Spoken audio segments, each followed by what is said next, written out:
Hello, everybody, and welcome back to your weekly wine flight cellar chats here at Second Glass. My name is Chris. We are here in the cellar at Second Glass, as I always am, as in the we, that's the proverbial we. It's everybody, you, me, we're all here. I think I used that correctly. I may not have. My vocab is questionable at best. But this week we're doing something we haven't done in a while, which is super fun. We're doing a producer highlight where we are going to feature 3 wines from the same producer. I honestly can't remember the last time we did this. We were doing it pretty regularly there for a while, where we would feature a producer about once a month. But lately we just haven't done that. So we're doing that this week, and I'm very excited about it. And this week we are featuring the wines of Adroît. If you want to know how that's spelled, oh my gosh, look in the notes. It's Adroit. The I has a marker on it. I don't know it. It's a French term. The definition of Adroît, just for fun, is having or showing great skill or cleverness.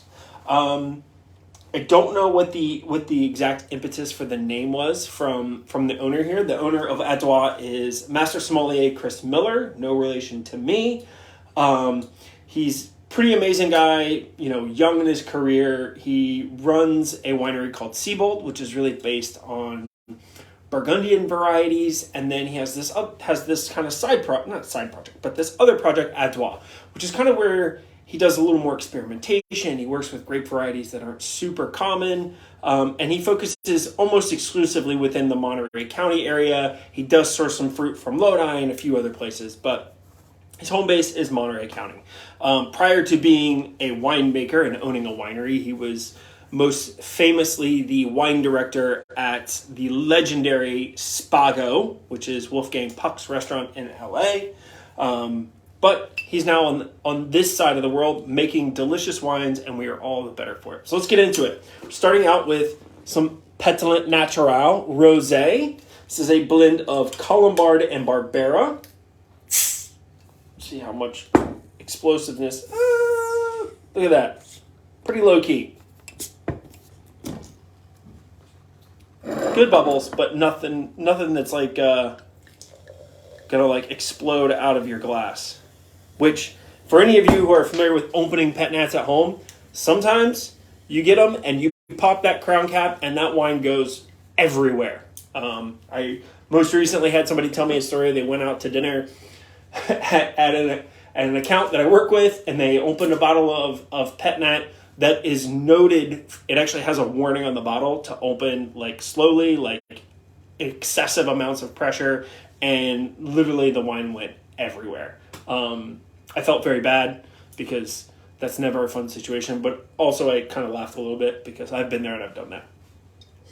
So this is his Pet Nat Rosé. It's Colombard and Barbera. So 2 grape varieties you would never find blended together just about anywhere. Colombard primarily found in southern France, although I think you do find a little bit of it in Italy. It's under a different name. I don't remember, so don't ask me. And then Barbera, which is an Italian grape variety found obviously mostly in Piedmont. Here, these both come from, and I had to relook at this several times because I really wasn't sure if it was Stanislaus County. I have no idea where that is, or Stanislaus, for those just trying to speak super like American. In California, I assume it's somewhere near Monterey. Made pet nat, and what I like about this pet nat and what Chris is doing under the Adroît labels is these are definitely naturally produced wines. There's no interventions. He's not adding anything except for small amounts of, sulfur. He's certainly doing a lot of things that fall under, like, quote unquote, the natural wine camp, whole clusters with red wines, pet nat, obviously, skin contact. But the wines always come out really clean and fresh, and they don't have any kind of what I would consider like the off flavors of natural wine. Now, I'm not stating that those are bad flavors. If you like those flavors, then they're good flavors. But they're flavors that the traditional wine drinker is not always associated with and doesn't really comprehend or like. So what Chris is doing is he's making these natural wines in basically all the same process as anybody else in the natural wine world, but he manages to do it in a way that leaves a wine that still drinks like a classic wine that someone who has been drinking California Chardonnay or Burgundy or what have you can really get into these and understand them. So I'm going to quit talking. I'm going to smell and taste this wine because I'm excited. The nose, a lot of like kind of citrus, a little bit of like lemon verbena, a little herbaceous thing going on.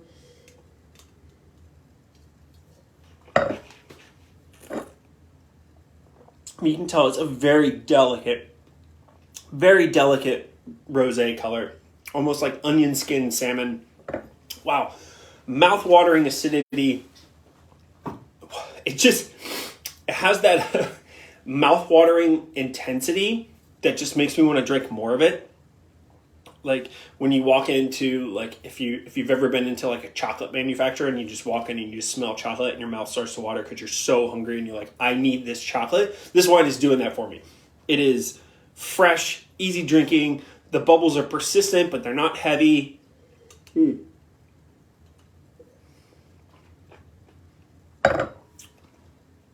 got good little like subtle like red fruits and orange fruit characteristics on the palate. That is absolutely delicious. Again, that is their Pétillant-Natural. It is a rosé. For a long time, this was actually called the Volage, but he's dropped the Volage name, and it's just the Pétillant-Natural.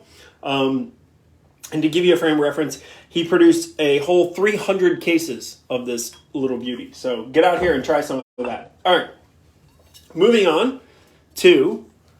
Turn it around. I love these new labels. He started doing these last vintage, and I think they're fantastic.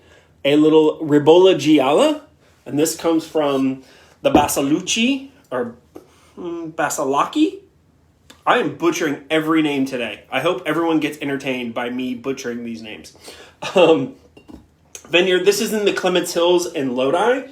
You know, I mentioned that primarily he works in the Monterey area, but he does source some fruit a little bit. I think he gets a little from Mendocino, he gets a little from Lodi here and there, but his main focus is certified organically farmed vineyards, and generally he likes to stay within Monterey, but obviously that is not a deal breaker. So, for those of you who are going, Ribolla Gialla, I don't know what that is or what you just said. That's fair. Get this in the glass. So, Ribolla Gialla, skin contact. So, Ribolla is most notably known for the wines that come out of Friuli in northern Italy, and then in, I believe it's called Oslavia, which kind of bridges the gap between the northern Italy area and then into Slovenia. This is a grape that's been, that's native to this area. It's been growing up there for a long time. And historically, it was most commonly found with skin contact. Now, there are some great producers that make it without skin contact, and the wine's delicious. But Ribolla Gialla has they tend to have very thick skins, and those skins hold tons of flavor. So you can see it is skin contact. It is not like a full-on orange color. This is left on the skins for, I want to say, about 45 to 50 days. So not a short period of time. It's quite a bit of time to be left on the skins.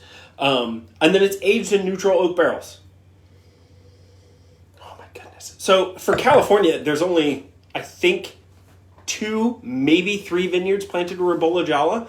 The most famous one would be the George Vere vineyard, which George Vere was a legendary grower. One of the kind of like, I would say the most important character in the resurgence of Italian grapes in California, because obviously, there was a long history of California grapes in California grapes.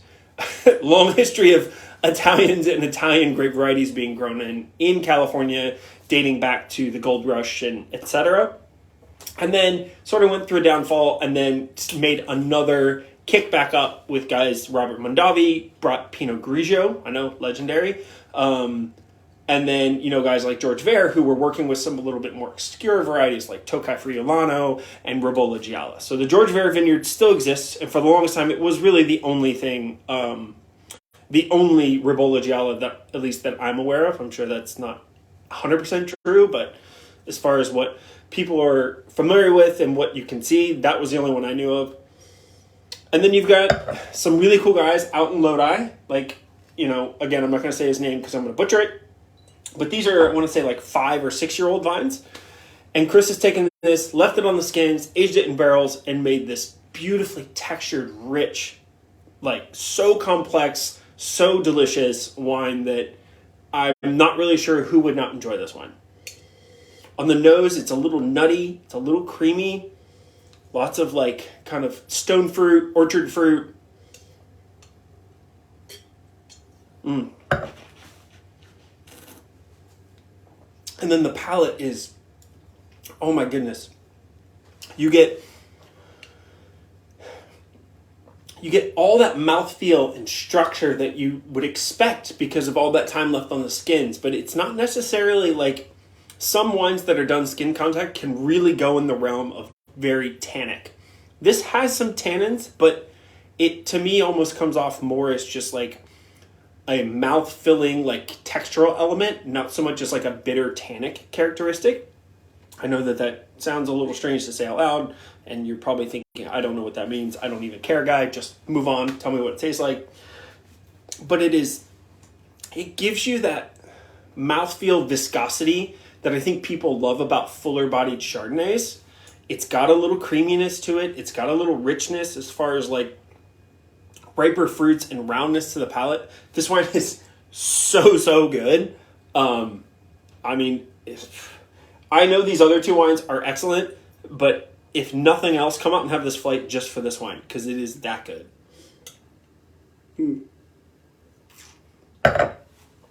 Again, that is Adroît's Ribolla Gialla Skin Contact from the Clements Hills in Lodi.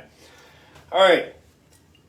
Rounding out with a red, obviously, a little whole cluster Trousseau. So again, here's another grape variety that people are just like, what are you speaking? What language is this? I've never heard of that. What is the grape? So Trousseau Noir is a grape found primarily in the Jura.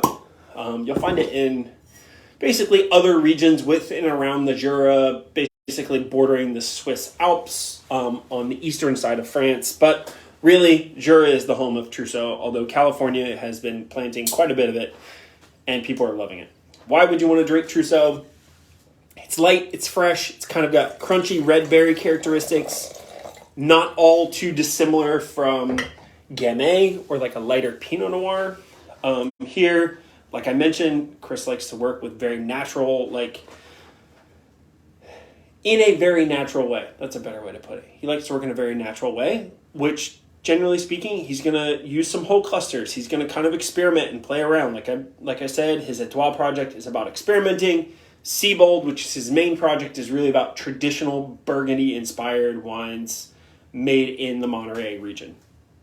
So you can see, I mean, this is a pale kind of like ruby color, definitely cloudy. All of his wines are unfined, unfiltered.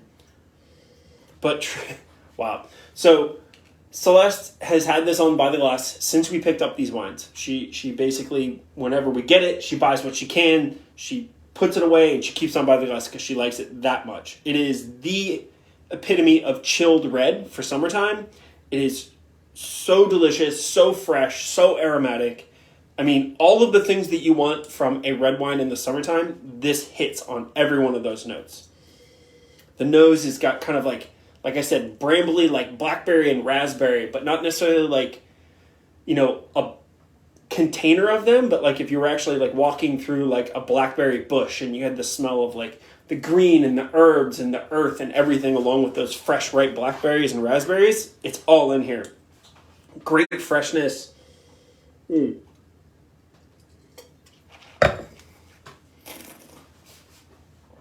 Oh, the palate is lively.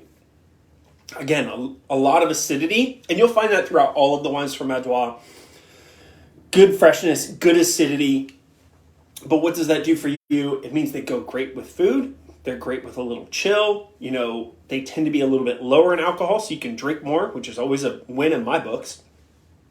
Not that you can't drink more of higher alcohol, but I like to drink more and have my wits about me. It makes me feel more comfortable about life. And they're just so versatile. Like, this is a wine I want to have chilled, sitting outside with some friends on its own. You can have it with red meats, with burgers, with pizza, with fish, with seafood. I mean, this is definitely a red wine you can go with fish or mussels or something of that nature that, you know, maybe traditionally you would think you need to have a white wine or a beer or something of that nature. This wine can do all of those things. That is excellent. Okay, so quickly, let's do the wrap up for this week's weekly wine flights here at the Second Glass. It is the Adroît producer rundown, and we are doing Pétillant-Natural Rosé. That is a blend of Colombard and Barbera. Following it up with a little Ribolla Gialla skin contact. And then, last but not least, their Trousseau Noir whole cluster. So very good. And this comes from Benito County. I don't think I mentioned that earlier. Thank you guys for tuning in. Thanks for coming out and supporting Second Glass and the weekly wine flights. Be safe, and I will see you guys next time.